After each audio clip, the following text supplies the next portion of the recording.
Decided to make it into a general, since I was banned for off-topic yesterday and today Janny's lifted it to a warning. I don't know why it was saging automatically as well since all of this is political. This is a red pill thread about how Twitch streamers and other F-slurs like Sam Hyde, iShowSpeed, Destiny and so on have an agenda promoted by companies like Vanguard and BlackRock. None of them care about you, they just want your money and try to shape you as a person, whether it's their behavior or their political view. We have to talk about this since I see quite a few people looking up to them or even giving them money. This is a dangerous development and it will even get worse in the future with Zoomers wanting to become a streamer or an influencer. Most of these big streamers like Asmongold and his crew live in Austin, Texas. Many of them are narcissistic F-slurs that flex their wealth and are openly degenerate. But this year their group One True King ran out of ideas and decided to give a young woman a career. The grandfather of the woman is Lucio Tan, a Chinese Communist Party billionaire that paid the group so she could have her own career. All of them have a talent agency in their background that manufactures people like that. In order for someone to be successful, that person has to sell out to them. Means anti-white talking points, pushing a bit of degenerate content every stream and e-begging. But who runs these talent agencies? Let's take United Talent from Beverly Hills, CA. Their chairman is Paul David Wachter, a Jew, that has managed stars like Arnold Schwarzenegger and other famous Hollywood stars. If you look at the people in charge, you see a common pattern, all of them are Jewish. If you're asking, how these people get over 30,000 viewers? Don't be fooled, many streamers use view bots that boost their numbers so a viewer like you for example thinks they're popular. Best way to check is the speed of their chat. When it moves slow for like 6,000 people or so, it's most likely full of view bots. Also don't be fooled by donations. You can easily get people to donate by doing the following. A streamer can just use Streamlabs to create a test on-screen notification that mimics a real donation. Nobody will ever know unless they see their financials, which will never happen, of course. So, it's a deceptive trick to spur others to donate for a hype train or similarly motivate people. Streamers also have to do humiliation rituals for their talent agencies. Their audience may find it funny, but there is an agenda behind it as well. Turning the viewer slowly into a degenerate. It's political. People are getting banned left and right for calling out Asmon or Hassan on their stream whenever they keep defending every single step of the digital merging or Great Reset agenda. 2 days ago Asmon on his side channel, Zachrar justified the fact that most people are useless in society, they just spend resources without providing anything of value, it's why abortion should be widespread, we have too much useless targe out there. Asmon has ditched his act as a right-wing streamer over the years. He's been increasingly bourgeoising himself, millions of dollars will do this and an inflated ego along with it. Today he kept making up unsubstantiated lies without proof of him being approached on Discord, without being able to provide any proof of that or show anything of people trying to sell him WoW Classic accounts from third-party websites, and that everything should be attached to your name or identity online, that it would provide better avenue to prevent scams and piracy online. Those people are not your friends, especially since Asmon is always in private contact with most Twitch or YouTube staff. People like H3H3/Blizzard/Activision intern staff and used to play psyop neuromarketing games on their own viewers all year long.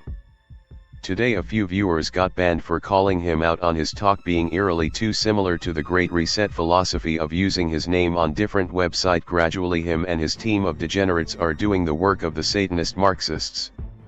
When the state will be putting vax refusers in camps to disappear them, I'm pretty sure he will be the one jumping on the bandwagon first and easing in the fact it's necessary. These people are in the first in line traitors/collaborators of the ideological death of freedom in your own country. Streamers are pieces of shit making up stories all day to justify the unjustifiable. Keep that in mind and keep these people on a list when Liberation Day comes. Shocking information about the top streamers. they're on board with Agenda 2030 and the Great Reset.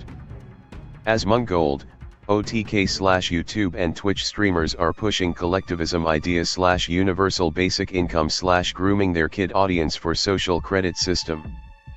From Zakroer's mouth. Most people are useless, most people are cogs in the wheel of the system, they don't matter, they don't provide anything of value. I consider myself a successful streamer, because I'm part of the tribe, baby. Nobody's, everyone, except me, they provide nothing interesting or new. 90% of people would disappear tomorrow.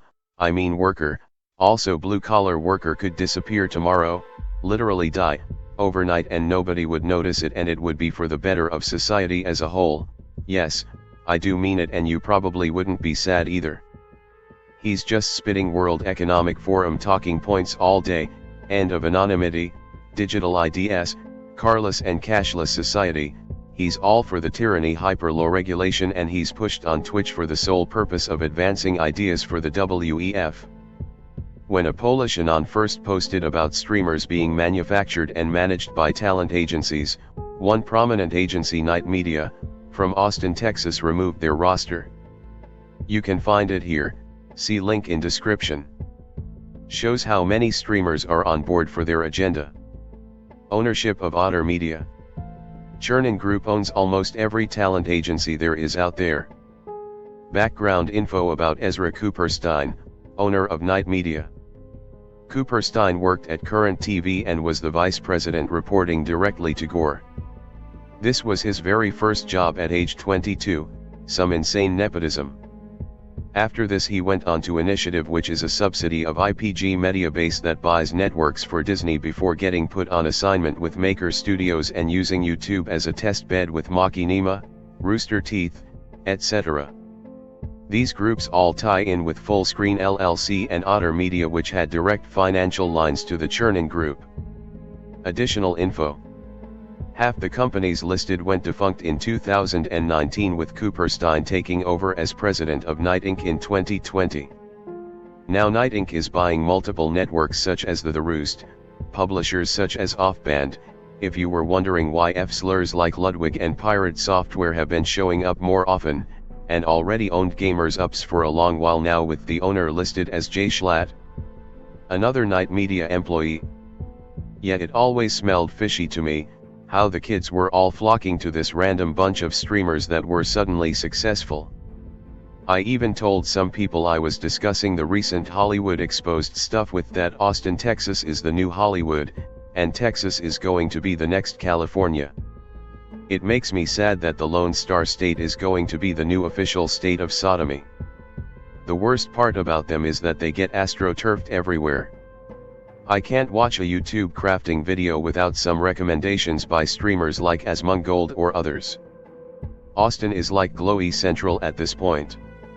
Even billionaires have too much to say, which is insane, as you see here. One of the co-founders of Asmongold's group, Rich Campbell, even had to be removed for sexual assault allegations.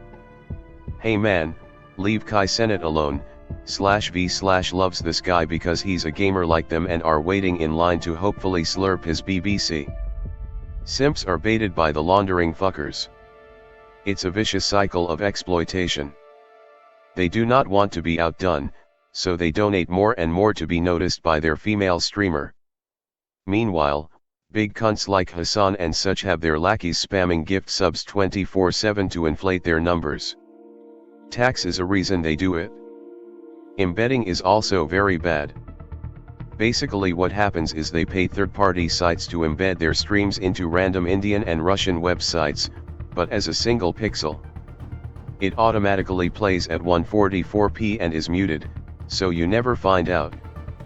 This inflates their viewer counts drastically, and because embedding is actually supported by Twitch, no one can do a fucking thing about it, meaning new and amateur streamers are shit on and pushed to the depths. When you are made partner, you are invited to 2 Discord servers. One is the main Twitch partner server and the other is an account/tech support server. In the main server, if you manage to play into the leftist facade, you may be invited to a hidden server. They unironically call themselves shit like the Forces of Light, and the Guardians. The name changed a lot. This server was like the Kiwi Farms of Twitch. Many partners and large upcoming streamers were discussed in detail. If a streamer is showing signs of being problematic, they are watched. Another fun fact too, they have lackeys and their own alts watching these accounts closely. Any fuck up leads to Twitter shaming and report flooding. Actual staff members are in this server too, and this server is one critical factor in deciding who gets that purple checkmark or not. The admin Discord account is meant to be anonymous, but it's regularly shared by some of the larger streamers. Loserfruit and that actual F-Slur Brody are known reporters. Some soy boy even gave all his money away to a whore. He said it's still worth it but can't feed his family. Are people like that stupid, or is it a bot account? We laugh, but there are people who donate literal thousands every fortnight to these people. It's disgusting. You're better off paying $100 for an escort. At least you're having actual sex, LMAO. Who has a billionaire granddaddy? Most of these streamers come from a rich background already. Grooming is also happening on Twitch. Example is Nick Polam. Be a co-owner of OTK and a judge on top streamer. Stalk contestant Catchy Eye and promote her channel. Study her streams and figure out who she is and what she likes. Realize she's an alcoholic with bipolar disorder and get rock hard. Tell your audience that you need crazy in your life and you want to fly her out. Throw out a contestant and get her back in after she's voted off. Watch her crash instead of preventing it. Step in and save her career when everyone abandons her. Convince her you have a storyline in mind where she'll play the crazy hot girl. Invite her on your stream and grow her audience. Spend thousands on dates and invest your time. Get her signed to your talent agency and give her your technical know-hows and access to your private server. Make her agree to conditions, such as never to stream while you're live. Isolate her from everyone, including your German servant. Invite her to live with you after the German leaves. Recreate Hipgate and make her get comfortable with being touched by you. Spend tens of thousands on gifts. Get her drunk and have sex. Give your necklace to mark her as your property. Make her sad and drink by farming another girl for 2 weeks, including doing all the plans you originally had for her. Tell her that this what happens when you leave. Invite her as your date to the biggest streamer event. Tell her to stop drinking, then ask her if she wants to get drunk with you at the event. Tell everyone that you're going to fuck her that night. The next day, tell your audience she sucks a mean dick. Continue showering her with dinners and gifts. Convince her to move to your city. Impress her mom and promise to treat her like a princess. Suggest you want her to become a functioning person while also telling her that she sucks at everything. Call her a bitch and to shut up and look pretty, making her cry. Apologize, rinse and repeat. Hollywood 2.0. However, it's interesting that Pirate Software and Ludwig are under the same org. PS was put into the top streamer category at the awards this year despite getting 1/10 the viewership of other streamers in the category. Made no sense, he's boring as fuck. QT Cinderella, who runs the awards, is Ludwig girlfriend, so it makes more sense now. They, obviously want to push a certain type of creator with certain views on impressionable youth. He also threatened to dox mods on a Plebit server about threads that he didn't like. I'm sure this guy is some kind of glowy or CIA employee. They want to push certain streamers and certain content ideas. Like that one woman that was literally planted by her billionaire granddad Keck. I'm convinced that Twitch died when it was sold to Amazon. When I cracked it and got banned, only had 3.5 thousand followers. Partner wasn't hard when you were just playing retro games. For calling someone a N-word, they tagged me endlessly in the server telling me I should die, before I was banned from that server. Meanwhile, some VTuber slut was calling people retards and even a F-slur, and nothing happened whatsoever. I'd wanted to stop for a while because I was so over the leftist safe space of Twitch and also pretending to actually give a fuck about people. I didn't even have a donate button at all. YouTube and Twitch are soft okay with view bots because it inflates their metrics and makes them look better to advertisers. I have a theory that we have a steady stream of bots that provide 95% of posts. When a thread is against the narrative, the bots will simply stop posting. The reality is that there are around 100 dedicated posters on /poll/ of whom maybe 20 have some creative and intellectual value. I see the same people all the time in all the same threads. Maybe 500 infrequent posters and 1000 rare posters. It could mean that the talent agency have some sort of leverage over them and they have to do and say certain things if that is in the contract. And there have been no proof that this is the case. But why do they have a talent agency? What benefit does it provide for the streamer? Twitch is owned by Amazon. This could mean that Amazon don't allow for certain content to be broadcast/streamed on their platform. It could also mean they encourage people to talk about and promote certain ideas/content that is politically aligned with whatever Amazon wishes. Is there any proof of this? As a streamer, they should be careful that they are not being incentivized to talk about and promote certain things without them being aware of it. Any overt attempts at getting them to speak of what they want will likely not be met very positively. Install the Anon channel blocker. It allows you to stop the spread of Twitch channels to your YouTube homepage. Most the time their content is boosted because of clips. If you block their channels, it will stop polluting your homepage with propagandists. You are allowed to like whoever you want. But I have blocked annoying Twitch channels that would never die. I wouldn't be subscribed to them, I would watch their content briefly, then for years get pushed their shit as if I wanted to see it. That's all just questionable and forced propaganda, and I'd rather have my YouTube homepage filled with channels I actually want to see, not the shit they want to put and pay to put in front of you every day. It's one of those things where it's like, why does he have 30k viewers when his React content is mid? It's because marketing. If you go through the list of a 5k viewer stream, 90% of the usernames of the viewers are actual gibberish, FHCubefish type usernames, and they never talk. A 5,000 viewer stream will have less than 20 people have a conversation or writing comments about the content, either trying to engage the streamer or other chatters, and this is normal human behavior. Then there is like 100 random users that just spam emotes, no other chats, and they'll only do it during a joke, bit, or music. In a 5,000 person stream, like 20 unique human-like users are chatting. I just don't understand the Rigawabjavasbakra48_7_ type usernames and why thousands of people would watch just chatting type content and not engage with the chat room.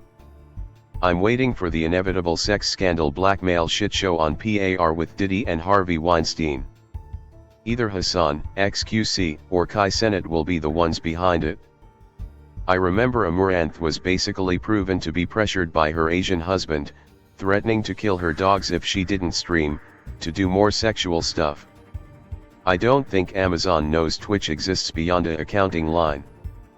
Can't discuss anything online anymore because you can always tell when some Zoomer is repeating moist critical or other influencer F-slur talking points. Amaranth is such an obvious plant. Her OnlyFans was blown right the fuck up by tens of millions of dollars from Jewish Trixcak. You want to get to the bottom of this? Get Mitch Jones to talk. He's very vulnerable right now and has implied he wants to expose everyone. How and why? She's not even attractive and looks like a post-op transgender.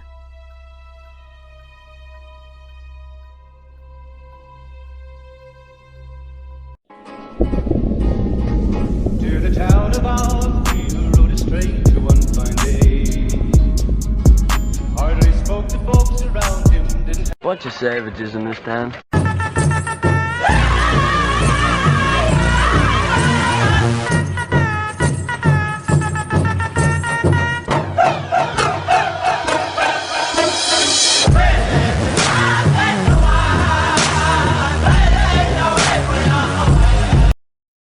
Are you a targeted individual? Have you had a paranormal encounter, or are the victim of an unregulated government experiment and would like to share your story with us? Would you like to send us some fan mail or a hate-filled rant? Do you have an idea for a future episode or wish to send a complaint to HR? Email us at atomicshamanSweatlodge@protonmail.com. Like, share, subscribe and be sure to check the notification bell. Follow the Atomic Shaman on Twitter at Motel and RV Park. Listen to Paranormal Green Text Stories on Atomic Shaman TTS on YouTube. Catch the live streams of Atomic Shaman Sweat Lodge only on Rumble.